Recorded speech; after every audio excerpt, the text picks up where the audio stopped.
tardes, queridos amigos, otra vez en el programa Personas y Testimonios. Hoy lo vamos a titular La vida al servicio y promoción de los empobrecidos.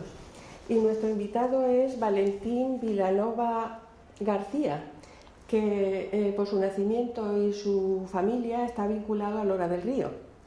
Buenas tardes, Hola, Valentín. buenas tardes. Valentín tiene 52 años, es casado, licenciado en Ciencias Económicas y Empresariales, sección de Administración de Empresas por la Universidad de Sevilla. Desde muy joven pues está trabajando primero como voluntario y después como cooperante con distintas organizaciones no gubernamentales en países del tercer mundo, especialmente en África y en América, también creo que en Asia, en algún otro sitio, ¿no?, de Asia. Y con el objetivo de, desde la responsabilidad y la ética, contribuir a cambios estructurales en situaciones de injusticia que viven estos países. Si mal no he entendido, su tarea actual es liderar equipos multidisciplinares en contextos internacionales para conseguir estos objetivos. Y bueno, pues tenemos el gusto de tenerlo hoy con nosotros. Bienvenido, Valentín. Hola, muy buenas. Muchas gracias por la invitación. Muchas a ti, porque te has desplazado de Sevilla, yo sé que tienes muchas cosas. Bueno, yo ahora vengo a cuidar a mis padres prácticamente todas las semanas, con lo que para mí no es ningún problema venir a mi pueblo, al contrario. Pues nada, una alegría muy grande tenerte con nosotros. Queremos saber algo más de tu vocación, porque yo entiendo que esto que tienes es una vocación de servicio desde muy joven. ¿Nos podías hablar un poquito de cómo nació esta vocación, cómo se ha ido desarrollando? Mira, cuanto mayor te haces, más te cuesta acordarte. Bueno, ¿en qué momento decidí yo dedicarme a la cooperación internacional o por qué? ¿Qué pasó en mi vida para eso, ¿no?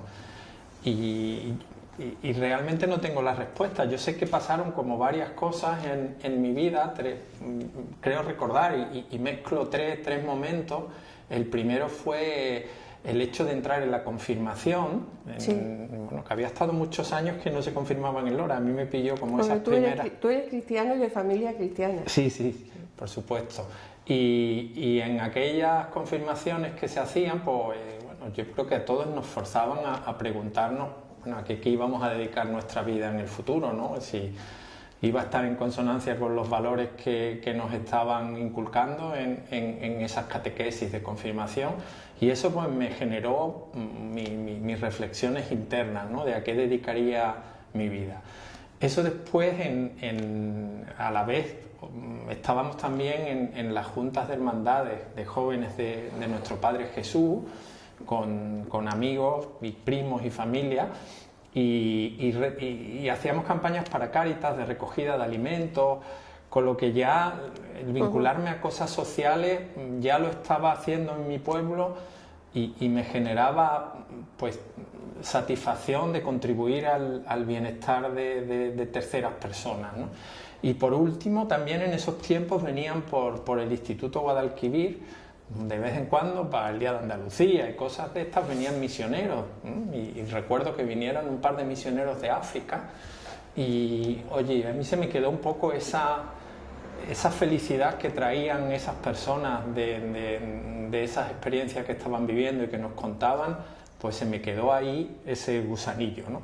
Digamos, con esa mezcla de sentimientos, de la reflexión de la confirmación, de la práctica con la Hermandad de Jesús y de la curiosidad que me transmitían estos misioneros que nos visitaban, eso quedó ahí macerando, digamos, y cuando acabo mi carrera en la universidad, bueno, decido que necesitaba probar. Yo necesitaba probar qué era ese contacto con las misiones, ¿no? Entonces, gracias a tener buenos amigos, y buenos padres de amigos como Rafael Morales, antiguo director de Cáritas, en paz descanse, quien me ayudó a ponerme en contacto con el padre Leonardo Castillo, que también Dios lo tenga en su gloria, y él me puso en contacto con un misionero en Perú, con el padre Pepe Gavilán, lamentablemente los tres fallecidos, y ahí tuve como un contacto real con esas ideas que yo tenía, y fue un contacto pues más de 25 años que llevo trabajando, ¿no? Después volví y ya entré, digamos, en un círculo profesional de la cooperación internacional. Aquello fue una experiencia voluntaria. Qué bien. ¿Y en qué sitios has ido prestando estos servicios? ¿En qué partes del mundo? ¿En qué países? Pues esta experiencia que te digo, empecé en Perú. Sí. De Perú pasé a Colombia, de Colombia a Honduras, Honduras a El Salvador. Después en Guatemala, estuve en Guatemala, en Haití también he estado trabajando y viviendo, y en los últimos 7 u 8 años he estado más africano. Ya dejé la cooperación en América Latina y estoy trabajando en la banda saheliana, que son todos los países que están al sur del Sáhara. Ahí está Chad, Burkina Faso, Mauritania. Es la parte más pobre de... Benín, sí. Esa zona concentra a los países más pobres del mundo, ¿no? Sí, sí. O sea, ahí está Níger, Burkina Faso, Mauritania. Todos estos que te nombro están entre los 10 países más pobres del mundo. ¿Y con qué organizaciones has prestado esos servicios? Pues empecé como te digo, bueno, en una misión vinculada a Cáritas, fue en Perú.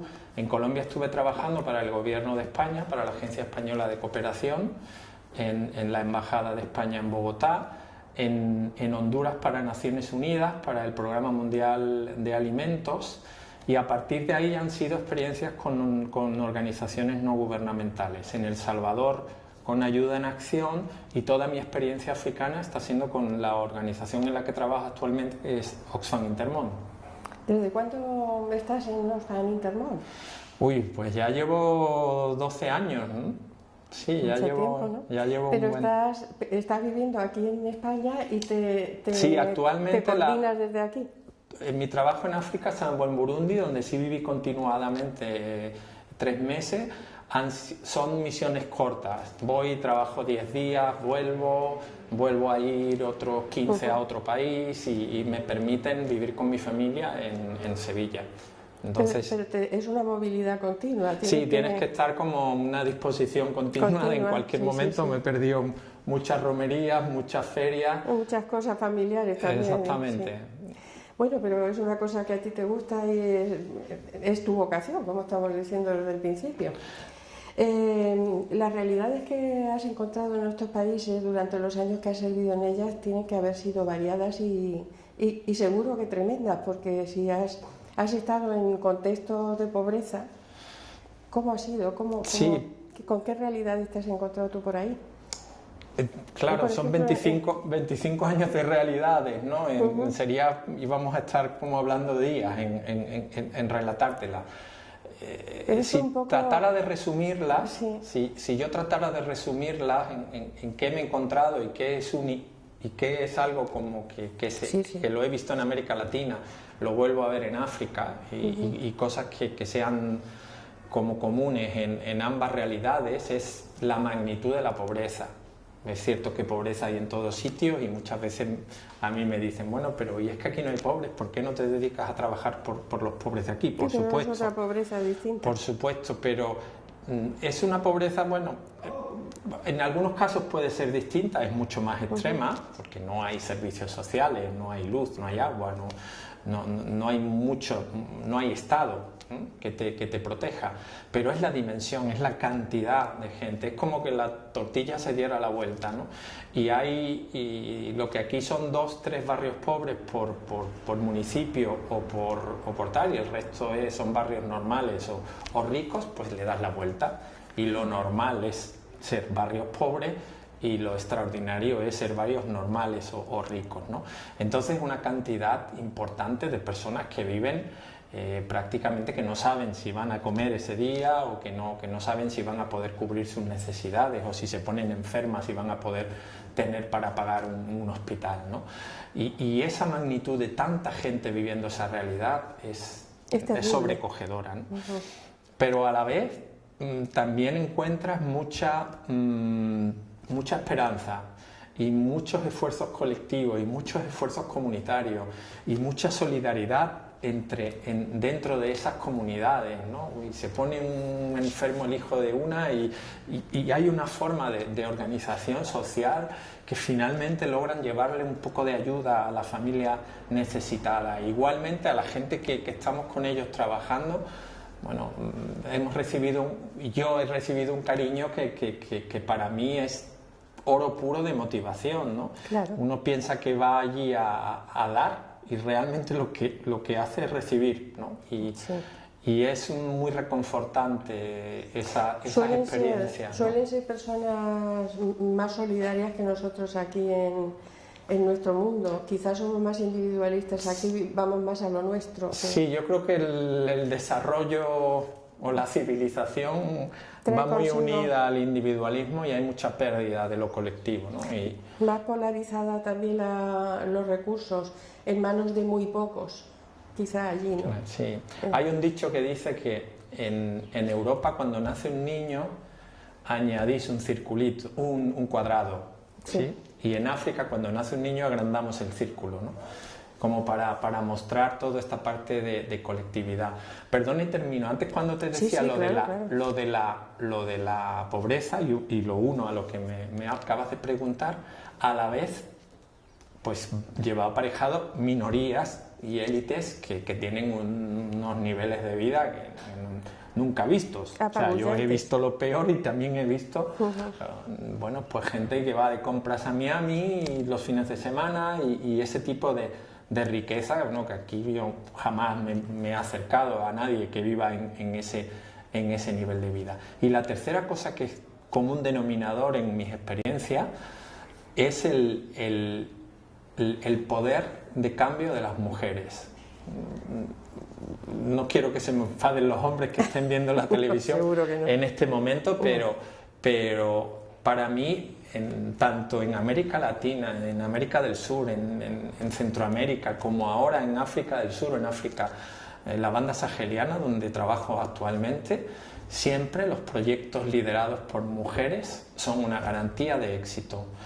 Yo creo que la mujer está como mucho más capacitada y mucho más próxima a tener esa mentalidad de colectividad, de sacrificio por el bien común. Raramente encuentras casos de corrupción y proyectos que hayan salido mal por corrupción cuando han sido proyectos ejecutados por mujeres, ¿no? Y en eso me hace un poco ser optimista del futuro, ¿no? Porque bueno, en casi todos los países cada vez más hay más mujeres universitarias y poco a poco están llegando al poder en los partidos políticos, en las presidencias de gobiernos y yo confío eso puede cambiar la en situación. que eso cambie la situación, ¿no? Porque hasta ahora los hombres lo hemos hecho muy mal. Pues qué buena noticia que haya personas con ese empuje y sobre todo con esa capacidad de no cansarse, de continuidad, de potencia, de ser resiliente, de no tener fatiga, ¿no? Porque claro, pues no lo tienen fácil. O sea, cuando vemos algunos reportajes en televisión, en internet sobre las condiciones de vida de la mujer en esos países, son tremendas. Y sin embargo, pues tienen esa capacidad de reacción, esa capacidad de empujar y de... No, sin duda. Yo me pongo ahora a pensar en los 25 años de trabajo, los proyectos que realmente han salido redondos y bien y de éxito, y me parece que en un 95% son proyectos con mujeres. O sea que yo no tengo más que decir, ¿no? Admirar eso, no ¿verdad? Tengo más que decir, y casi todo, y proyectos que han salido mal, en esos proyectos no había tantas mujeres en los mandos. Sí. Vaya, pues iremos apuntando también aquí. A ver. Para colaborar en las cosas. Quería preguntarte también que habrás vivido cosas muy, muy impactantes. ¿Qué es lo que más te ha impactado a ti de las cosas que has ido viviendo en esos países?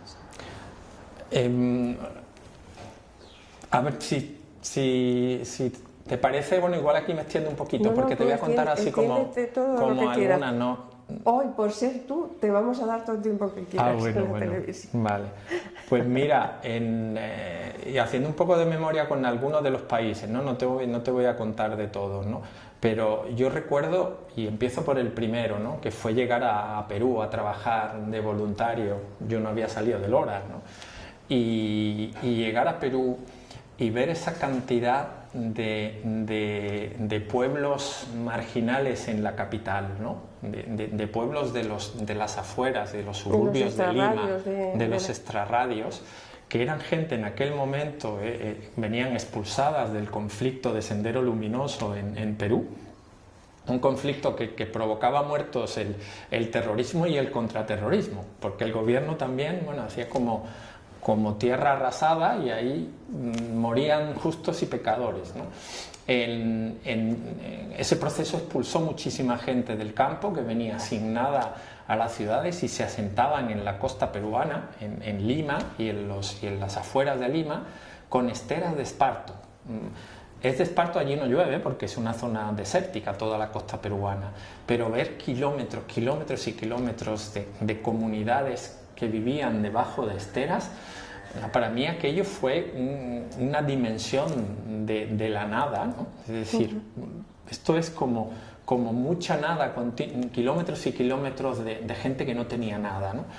Y eso, bueno, me marcó, ¿no? Hice una imagen, quizás es la primera de la pobreza de los mal llamados países del tercer mundo que me impactó, ¿no? De mis experiencias en Guatemala y en Colombia, me quedaría con la realidad de los indígenas de estos dos países, ¿no? Cómo han sido despojados de todo, ¿sabes? En tiempos de la colonia se les despojó de sus tierras que vivían en los valles, porque, bueno, pues eran dedicadas a otro tipo de producción, y fueron expulsados a la montaña. Ahora, como en la montaña hay minerales, también los expulsan y los echan de la montaña, ¿no? Y he visto cómo muchas comunidades, bueno, pues que eran los dueños de esa tierra, finalmente terminan viviendo aislados entre monocultivos de palma, de aceite de palma, y metidos en islas rodeados de palmeras, de kilómetros y kilómetros de palmeras o de campos de caña de azúcar, y metidos en el alcoholismo y realmente sin ninguna esperanza, ¿no? Malviviendo. Toda esa experiencia de las comunidades indígenas en estos dos pueblos me impactó terriblemente. En Honduras, otro país que quiero especialmente, me quedaría con el fenómeno de las maras. No sé si has oído hablar de las pandillas juveniles en Centroamérica, que viene importado de Estados Unidos y que finalmente como llegan en un territorio donde no hay mucho que hacer, cuando eres joven no hay trabajo decente, no hay ningún futuro, con lo que estas maras le ofrecen una vida intensa de drogas, delincuencia y vida fácil. Entran los chicos y las chicas a estas maras, a la Salvatrucha, a la 18, y provocan una desolación en las ciudades, ¿no? Yo viví en Honduras tiempos anteriores a las maras y he vuelto, porque como te digo tengo una vinculación especial con Honduras, y cuando he vuelto me he quedado anonadado de la violencia brutal de la ciudad. O sea, no podías caminar. Una vez que empezaba el sol a marcharse, tenías que rápidamente... Porque no hay seguridad ninguna. Porque la ciudad era tomada por las maras, ¿no? Ni se te ocurriera sacar el móvil, y era una circunstancia de todo el mundo sobrecogido con la violencia, ¿no? A nivel institucional no hay seguridades tampoco ante esos problemas, a nivel de administración, de policía. A ver, si hay policía y si hay ejército, no siempre funcionan bien, igual están también implicados en esta corrupción, y en ocasiones a veces es peor que llegue la policía a qué tal. Se organizan como sistemas vecinales de ayuda, y bueno, se va complejizando todo en una espiral de violencia, ¿no? Entonces a mí la violencia de Centroamérica y especialmente en Honduras me sobrecoge, ¿no? En El Salvador tengo aparte del magnífico recuerdo que ahí nació mi hijo, y también guardo el terrible impacto de lo que es sentir un terremoto en carne propia, ¿no? Y siendo responsable de una organización. Recuerdo el 11 de enero del año 2001 estar con mi hijo y con mi mujer sentados en la escalera agachados durante un minuto y viendo cómo se quebraban los cimientos de la casa y todo se caía alrededor, ¿no? Y sabiendo que si eso estaba pasando, porque yo no vivía en una mala zona de la ciudad, ¿qué no estaría pasando en otras zonas, ¿no? En ese momento, ¿no? Y tener que abandonar todo, sigue habiendo réplicas, pero bueno, yo era responsable de una organización y tenía que estar para la ayuda, ¿no? Y ver cómo se han caído laderas y han sepultado a comunidades enteras y no puedes hacer nada, y cómo han desaparecido pueblos, y ver esa magnitud, esa fuerza de la naturaleza, de ver cómo terminaba golpeando a los de siempre, porque claro, los barrios ricos... Claro, estructuralmente están más protegidos. Exactamente, no sufrieron tanto. Bueno, pues fue brutal. Y por último, por irme ahora a África, no dejo de sorprenderme en mis viajes en estos países que viven en unas condiciones de verdad, o sea, climáticas extremas. O sea, es un calor insoportable, una lluvia ínfima durante todo el año, además atravesados ahora por fenómenos de yihadismo y contrayihadismo, que sí, muchas veces los terroristas hacen daño, pero la lucha contra el terrorismo hace todavía más, con lo que se produce un ambiente climático y social invivible, insufrible, y a pesar de todo esto sigue habiendo grupos organizados, colectividades que luchan y que luchan por el futuro de sus hijos y por vivir en paz, ¿no?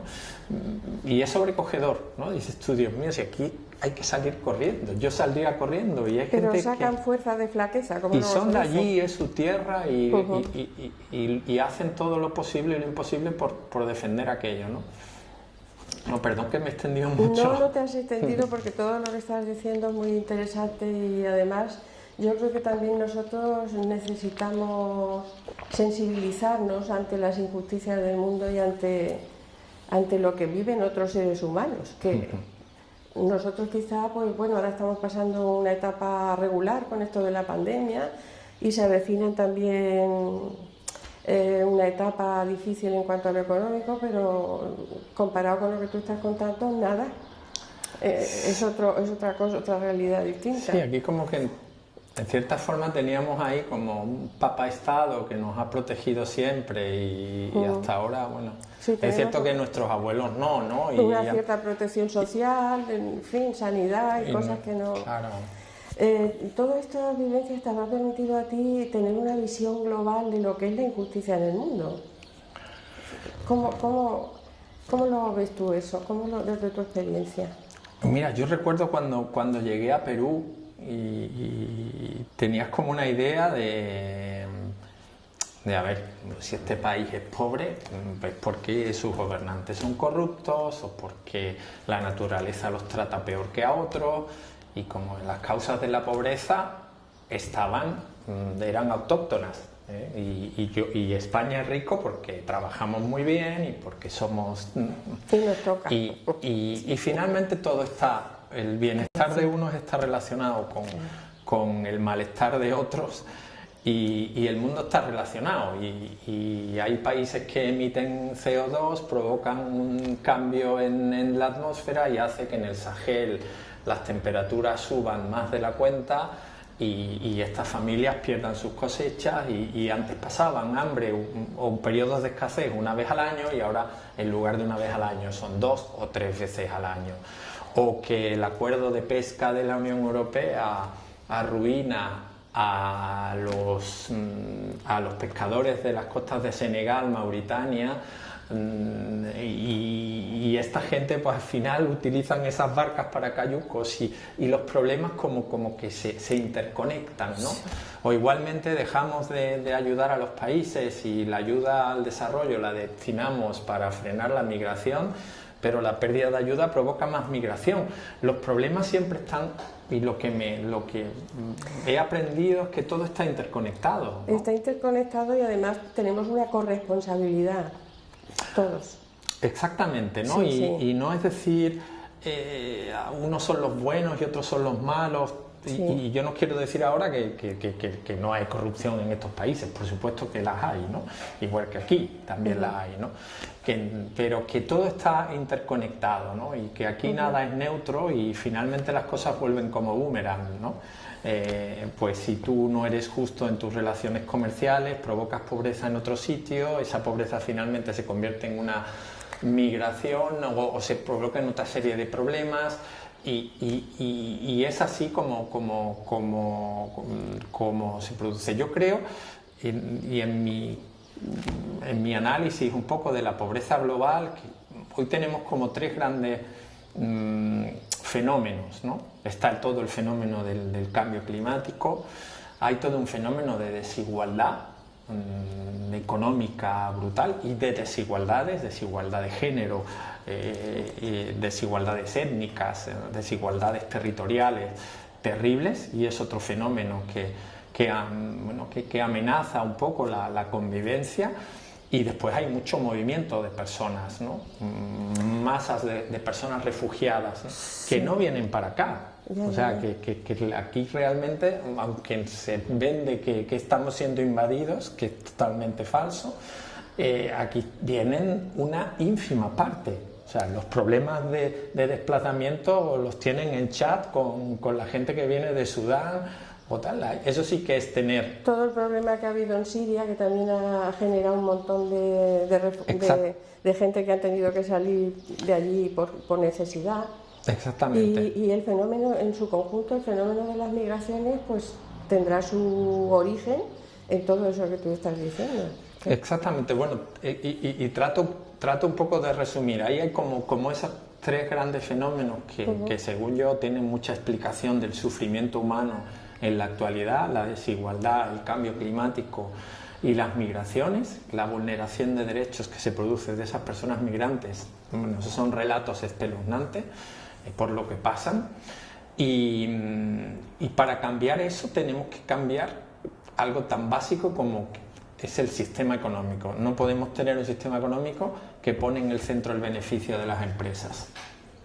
Si ponemos en un sistema económico en el centro a las personas, que creo que es un poco la encíclica, la última encíclica del Papa, ¿no? O hacemos una economía que se base en las personas y ponga en el centro a las personas y el planeta, o se finí. Esto ya hemos acabado con la película, porque los problemas no dejan de crecer. O sea, no deja de crecer el número de personas refugiadas, no dejan de crecer las tensiones migratorias, que, como digo, las verdaderamente importantes no vienen para acá, las tienen Chad, las tienen República Centroafricana, las tienen otro tipo de países, ¿no? Entonces, si ponemos a las personas en el centro y empezamos a tener unos comportamientos más éticos y más humanos, todos, o esto no va a tener paso. Y si queremos, podemos. Es decir, hemos llegado a la luna, hemos clonado a la oveja Dolly, ¿cómo se llama? Dolly.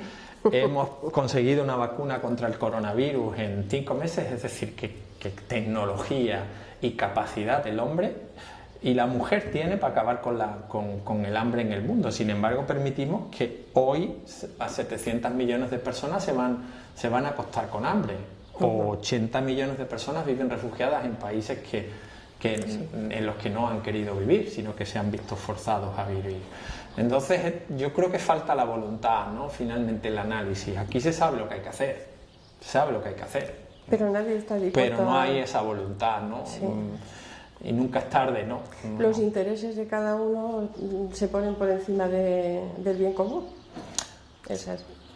Pero, bueno, si tarde o temprano, quiero decir, si el mundo es como esta mesa, ¿no? Tarde o temprano, si tú no estás bien, yo me voy a ver afectado, porque estoy en esta misma mesa sentado contigo y compartimos el mismo planeta, ¿no? Sí. Pues la verdad es que es interesante lo que nos estás diciendo, y sobre todo a mí personalmente me está haciendo reflexionar mientras lo cuentas, de la corresponsabilidad que tenemos, de todos y cada uno. Entiendo que todo esto tiene que haber influido en tu persona, que quizá te haya cambiado desde que comenzaste a trabajar en esto hasta hoy. ¿Habrás tenido cambios en tu persona por esto?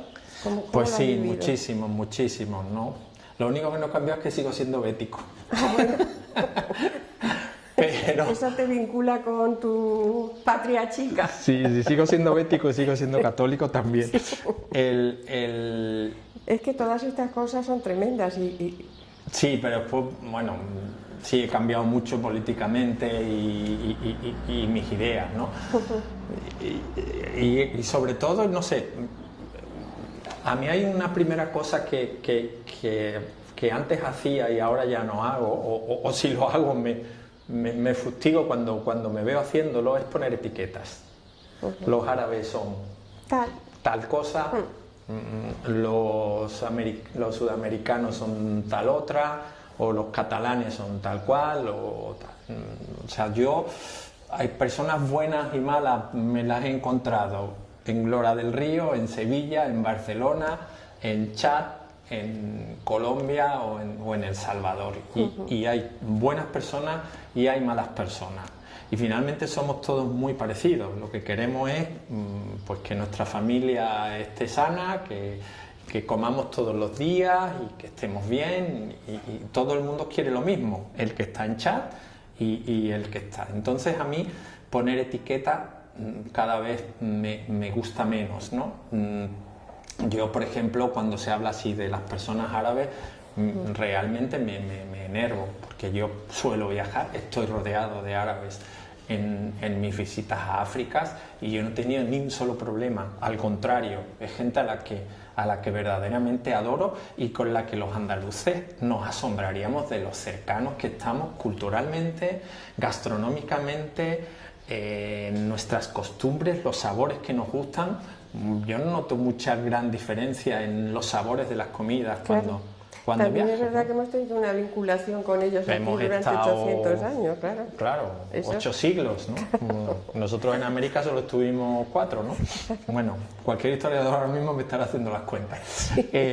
Entonces, no poner etiquetas, ¿no? Y es una cosa que he aprendido. E igualmente en el lado contrario, no ponerle etiqueta, todos los empresarios son unos explotadores.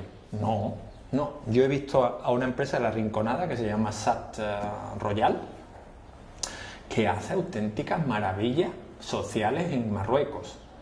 Una empresa que se dedica a la frambuesa y el arándano.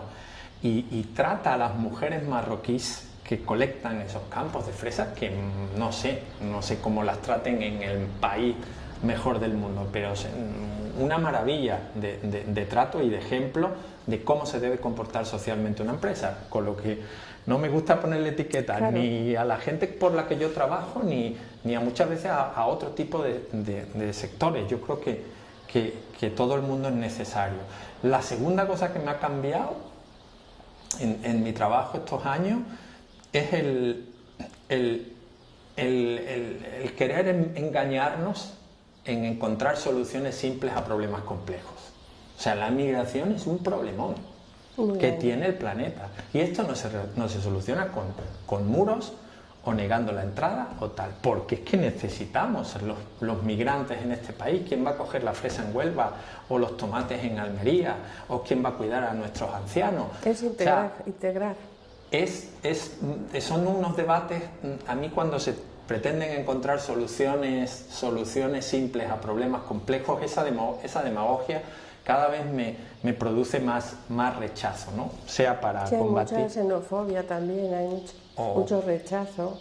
O pretender negar el cambio climático cuando hay toda una cantidad de investigaciones impresionantes que lo acreditan y que lo estamos viendo en nuestras costas. En fin, toda esta simplicidad de problemas complejos, querer hacerlo simples, me rechazan. Y he trabajado mucho y en los últimos tiempos, y bueno, espero luego te cuento, en el trabajo y en el diálogo multiactor. O sea, esto no lo arreglamos separadamente. Esto no lo arreglan las ONGs por su lado. No, las ONGs no somos nadie, ni tenemos fuerza, ni tenemos legitimidad para arreglar nada. Esto lo arreglan los gobiernos, junto con las empresas, junto con las ONG, junto con la Iglesia, junto con los movimientos sociales, junto con los sindicatos, y el trabajar en ese diálogo es para mí también otro de los grandes aprendizajes en estos años, ¿no? Aparte de lo que ya te decía antes del rol de la mujer, ¿no? El crear esas redes que decíamos al principio en la presentación, crear redes para poder hacer las cosas juntos, para poder que la comunicación, la intercomunicación que haya sea eficaz en la construcción de... Y es cierto, bueno, y lamentablemente, bueno, esto es como predicar en el desierto, porque lo que ves por contra es que aquí nadie llega a un pacto con nadie, ¿sabes? Cada uno se ha enrocado en su ideología y en su posición, y nadie está abierto en nada, y bueno, y si no nos hemos puesto de acuerdo tendrán que pasar cosas para que nos convenzamos con de los que problemas tiene que ser del así. COVID que tenemos. No entiendo cómo los grandes partidos no se ponen de acuerdo en solucionarnos la vida.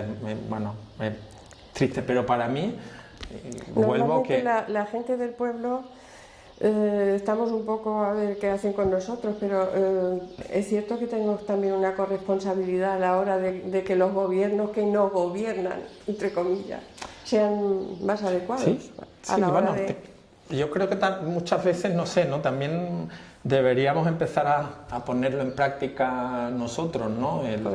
El diálogo, nuestra vida personal, el evitar el no hablarle a gente, el tratar de dialogar, el tratar de construir juntos y de no poner etiquetas a todo el mundo, porque somos malos en una circunstancia, no somos siempre malos o siempre buenos, ¿eh? Claro, o siempre buenos. Claro. Pues sí que es un buen reto ese. Para el hombre y la mujer occidentales o del hemisferio norte, es un reto importante que tenemos que aprendérnoslo y tenemos que buscar soluciones. Pero yo entiendo que vivimos en unos niveles muy superficiales. A pesar de todas las cosas que nos están ocurriendo con la pandemia y con todo, vivimos en unos niveles muy superficiales y no... Sí, para este sistema económico, que lo que le interesa es que consumamos compulsivamente, también nos lleva a eso, ¿no? Mientras menos pienses y seas un pollito que pica, se cambia de ropita, se cambia...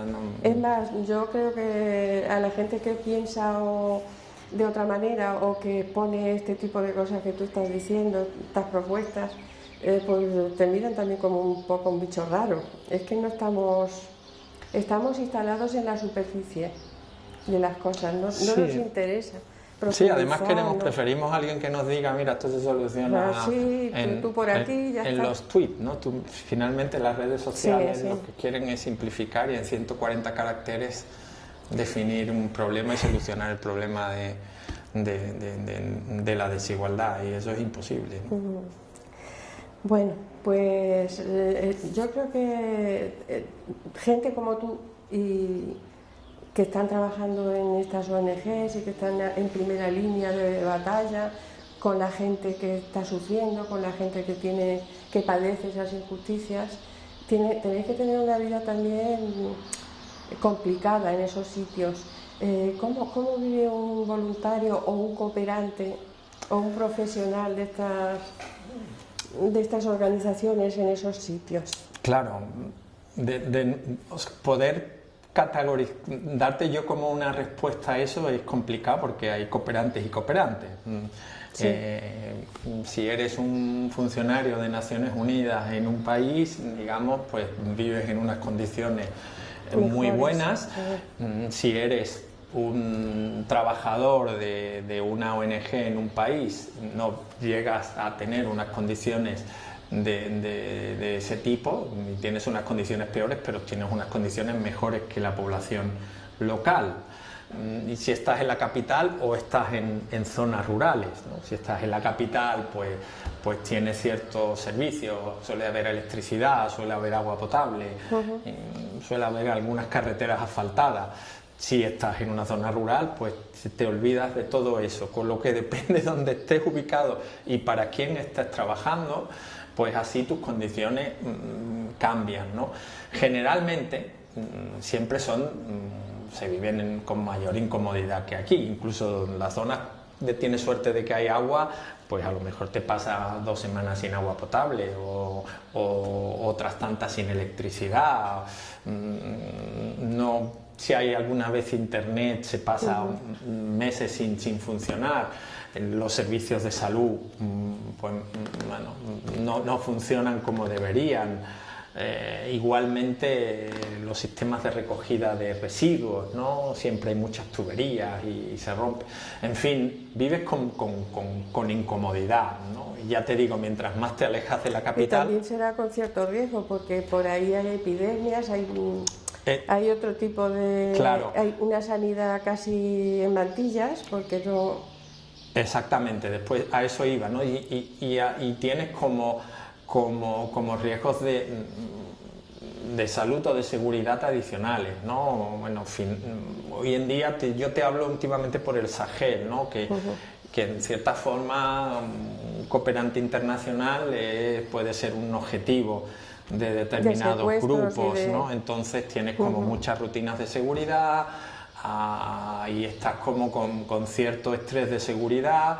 Y esas incomodidades, no camines de noche, no puedes ir a determinados barrios, etcétera, etcétera, ¿no? Pero eso se compensa de sobra, como te decía al principio, con el cariño de la gente, con el reconocimiento que recibe, la afectividad que recibe, cómo te abren a sus familias y te hacen partícipe y sentirte realmente parte de ellos, como te bautizan ahí con un nombre local y también la convicción que tenéis, el convencimiento que tenéis de que lo que está haciendo, lo que tú estás haciendo, lo que están haciendo otros compañeros tuyos, sirve para cambiar estructuras, para corregir injusticias. Ese convencimiento yo creo que os tiene que sostener de pie.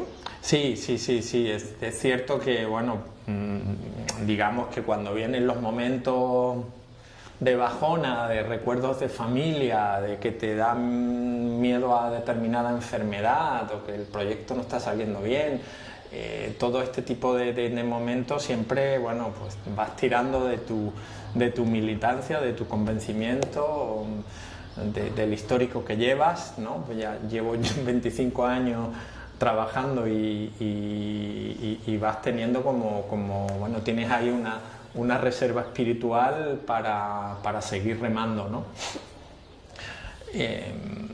Es importante lo de la reserva espiritual. Sí, sin duda. Sí, en todas las cosas de la vida, pero en esas situaciones yo entiendo que tiene que ser más. ¿Tenéis esperanza de que se puedan invertir estas situaciones de injusticia, cambiarlas? Claro, bueno, esperanzas y evidencias de que se hace. Y vosotros también de alguna manera influís para eso en los gobiernos de los sitios donde estáis. ¿Tenéis fuerza para eso? Sí. ¿Para influir? Claro, esto como te decía antes, ¿no? Ahí depende porque los diferentes enfoques de trabajo de las organizaciones, ¿no? Yo ahora trabajo para una organización que trata de influir en leyes, en gobiernos, en presupuestos públicos, en prácticas de empresas, y trata de influir en eso, y te cuento seguidamente cómo lo hacemos. Pero antes de eso, quiero decir, hay muchísimas organizaciones, misioneros, monjas, voluntarios individuales, laicos, y te encuentras un montón de gente construyendo hospitales, escuelas, proyectos productivos, servicios de agua, en localidades concretas, acotadas, y que le cambian la vida a la gente, y eso son, bueno, pues se reducen las injusticias con esas localidades, ¿no? Y eso hay miles de ejemplos. Y bueno, yo en el pasado he participado en distintos países con un enfoque de desarrollo local, ¿no? Actualmente trabajo en una organización que trata también de influir, hace proyectos locales, pero que también trata de influir en cambio de leyes, de prácticas y de gobiernos, ¿no? Y eso tiene otras herramientas para hacerlo. No necesitas, quizás necesitas menos dinero y una mejor, ser más estratega, y tener unas buenas estrategias y unos buenos aliados, ¿no? Para manejarte bien en todo eso, sabrás varios idiomas, ¿no? Bueno, ahora trabajo siempre en francés. También hablo inglés, no tan bien como el francés. Bueno, me puedo defender en inglés, pero mi lengua de trabajo es el francés. Y en ese trabajo de cambiar leyes, presupuestos públicos, reglamentos, políticas de empresa, tú tienes que tener unos buenos aliados, tienes que saber con quién te aproximas a las empresas o a los gobiernos, tienes que tener unas buenas investigaciones y tener datos contundentes y buenas evidencias de que lo que estás proponiendo es mejor que lo que hay, y tener buenos proyectos armados para que esos gobiernos y esas empresas te los compren. Si no, tienes que saber movilizar a la gente para que se sienta que esa necesidad está ahí y que la gente necesita y está pidiendo esas soluciones. Y para sentirse parte ellos también de... Exactamente, tienes que trabajar con periodistas y con los periódicos para que también, bueno, eso quede reflejado en la agenda pública, ¿no? Entonces tiene su forma de hacerlo, y en los últimos años es lo que he estado trabajando, ¿no? Y también se consiguen éxitos, y también no se consiguen éxitos, y hay cosas que quedan ahí y que evaluamos y tratamos de aprender para hacerlo mejor, ¿no? Y yo te cuento como 3 rápidos en los que he estado trabajando recientemente. En Guatemala estuve en un proceso de desalojo violento de unas comunidades indígenas que te contaba antes.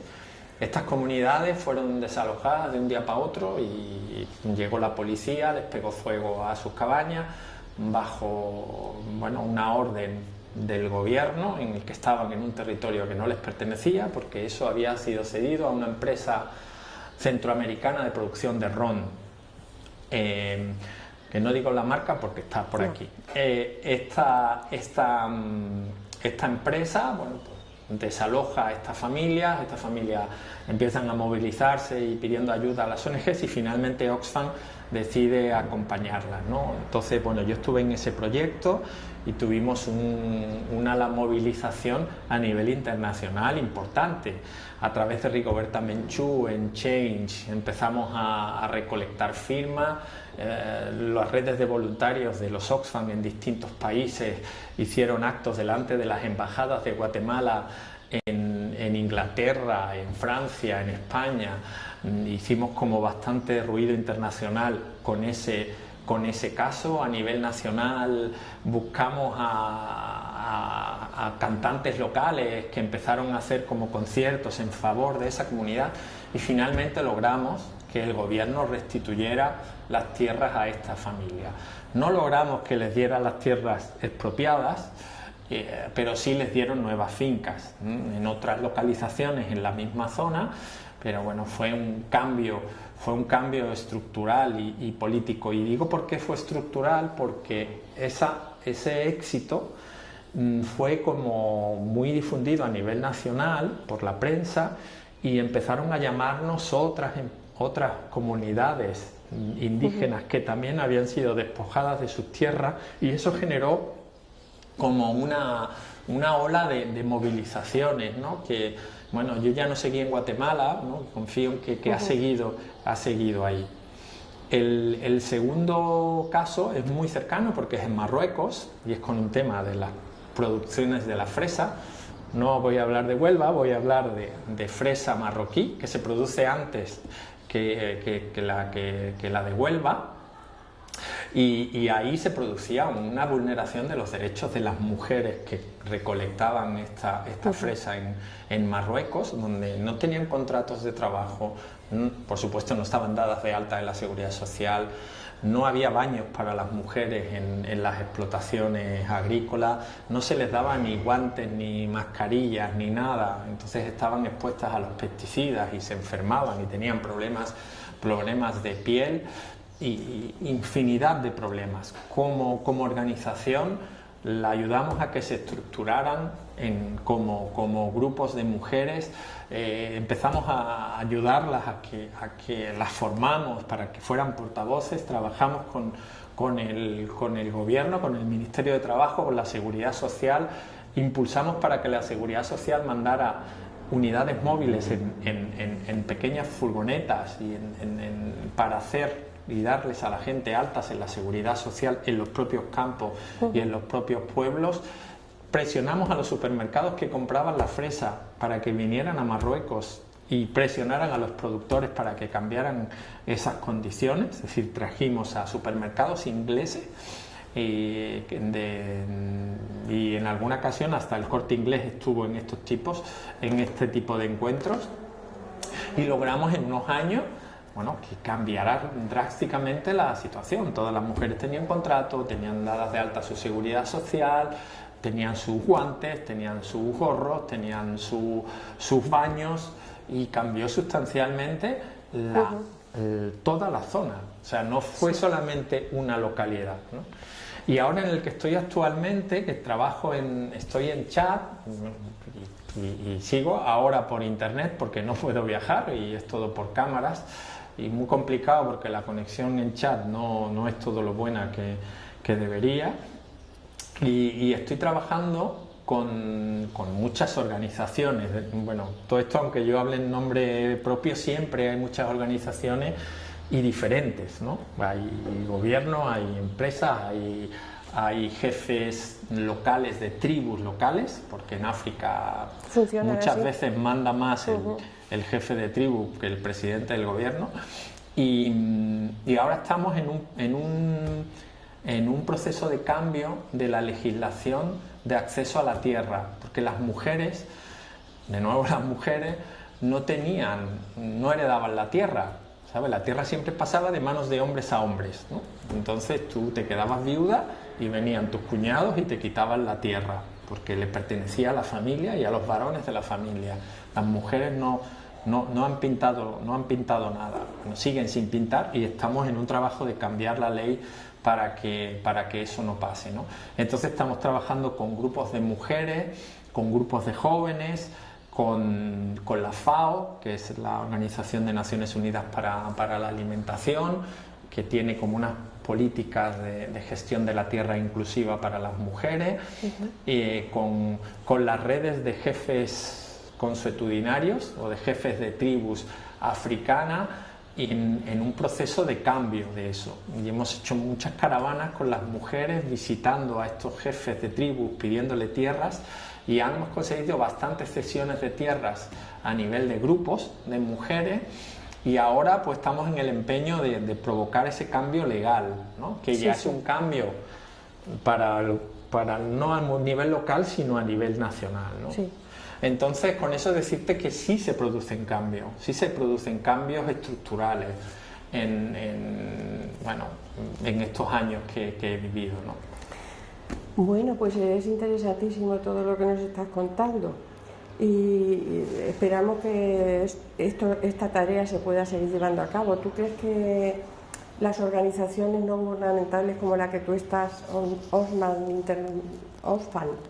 Intermón, tienen futuro en este terreno? ¿Tienen futuro?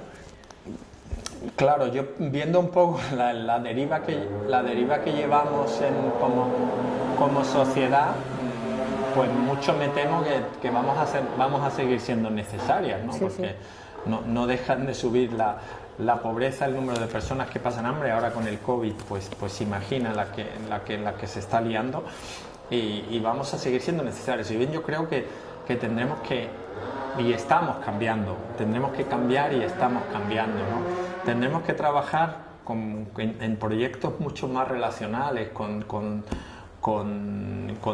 gobiernos, con jefes religiosos, con empresarios, y tener este diálogo multiactor para encontrar soluciones en el que todo el mundo se sienta más o menos cómodo, y generemos como cambios más sostenibles, ¿no? Y yo creo que el mundo de las ONGs está muy atomizado. Somos muchas y demasiado pequeñas, cuando el mundo de la empresa, bueno, cada vez son menos y más grandes. Entonces realmente divide y vencerás, ¿no? Y yo creo que tenemos que llevar un proceso de constituirnos también como ONGs grandes. Unificarse. Y se produzcan fusiones. Bueno, ya hemos visto algunas fusiones, ¿no? De la ONG Educo, que viene de Intervida y Educación Sin Fronteras. La propia Oxfam, finalmente éramos Intermón nada más, añadimos Oxfam para ser parte de una organización mundial, ActionAid, que son las ayudas en acción, y creo que el mundo de las ONGs también tendrá que ir evolucionando en ese sentido. Tenemos que ser mucho más transparentes. Hoy en día el ciudadano cada vez quiere estar más informado de lo que pasa. Recela también muchas veces. Y es justo ese recelo, ¿no? Porque no siempre lo hemos hecho, no siempre lo hemos hecho bien. Tenemos que incorporar y ser mucho más coherente con lo que decimos y con lo que hacemos al interno de las organizaciones, ¿no? Si estamos, y yo te estoy aquí hablando de lo importante que es el incorporar mujeres en los mandos, etcétera, pues con organización también debemos tener muchas más mujeres cooperantes y muchas más mujeres directivas y tener unas prácticas más feministas como organizaciones, ¿no? Eso también yo creo que va a ser una línea de evolución que va a estar ahí, que va a ser importante, ¿no? Bueno, pues lo tenemos que dejar aquí, pero la verdad es que nos estaríamos horas hablando contigo. Nos ha interesado mucho, a mí desde luego me ha interesado mucho lo que nos has dicho, y yo entiendo que nos puede servir a todos para pensar en qué papel tenemos nosotros en este orden mundial en el que se dan las injusticias y se dan tantas cosas negativas, porque evidentemente no podemos mantenernos al margen, todos somos corresponsables de todos. Todo está interrelacionado, como decías tú hace un momento. Sí, sí. Entonces, pues yo creo que nos puede servir. Bueno. Y yo sí para terminar, bueno, que en estos años en que he trabajado para distintas organizaciones, bueno, me he sentido muy orgulloso de mi pueblo. Y bueno, en estos años a las distintas organizaciones en las que he trabajado, desde la Hermandad de Nuestra Señora de Setefilla, la Hermandad de Nuestro Padre Jesús, empresarios del pueblo, y ahora quiero hacer una mención especial, lamentablemente falleció hace poco Antonio de Comueble, siempre ha estado, que es vecino, y siempre me daba recursos para que yo me llevara a donde he estado para trabajar e invertir. Muchísimos socios de Oxfam en esta organización, en el pueblo, y realmente, bueno, que me he sentido siempre como muy apoyado por el pueblo y por organizaciones y asociaciones del pueblo, ¿no? Y por empresarios del pueblo. Así que nada, que muchas gracias. Pues muchas gracias a ti y mucha felicidad en este año que vamos a empezar ahora. Sí, bueno, lo vamos a tener fácil, que sea mejor. Vamos a ver si tenemos salud y bueno, y podemos llevar a cabo todos los proyectos que haya para mejorar el mundo. Lo vamos a tener fácil, que sea mejor que el 20. Muchas gracias, Valentina, ha sido un placer tenerte con nosotros. Muchas gracias, feliz Navidad a todos. Yo te conocía poco, pero me ha gustado mucho estar esta tarde contigo. Muy bien. Bueno, pues a ustedes también muchísimas gracias por estar ahí, por habernos atendido, y si así lo desean, pues nos podemos ver la próxima semana. Que lo pasen bien.